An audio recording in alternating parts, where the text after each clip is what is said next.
Here we have an invention that I came up with, pretty much using copper and neomagnets.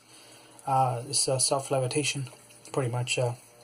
Here we have a copper plate 3/4 inch, and here we have a 3/4 inch copper plate. But inside we have a vehicle. We got 2 cylinders of neomagnets. Okay, and just have them spread apart just enough to.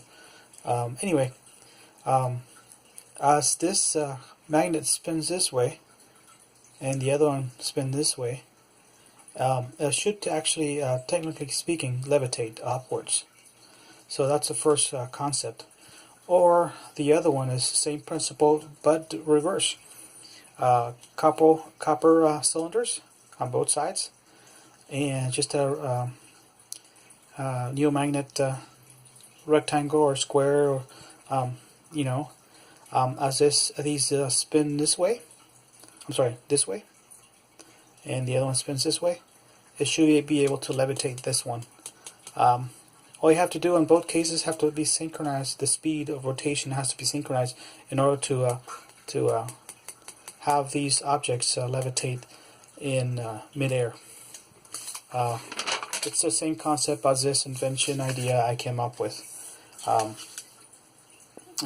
This is a copper pipe, and if you drop a magnet, a neomagnet, the copper pipe will slow the gravity of the falling neomagnet half the speed.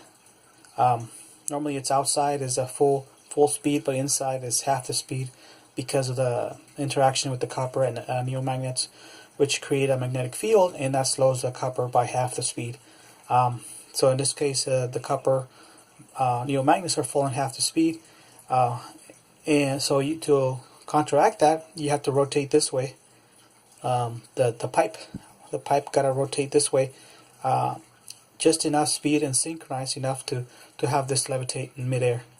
So while this thing is falling half the speed, you rotate this, and then that will actually, with synchronization, you should be able to levitate this object, the magnet itself.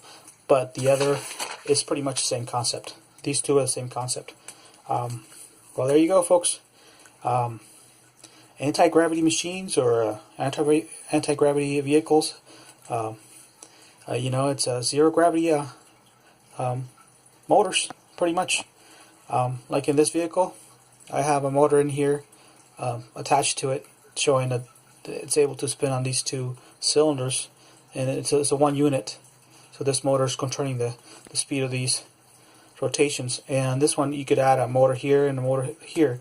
Well, you have to levitate it to levitate the plate itself.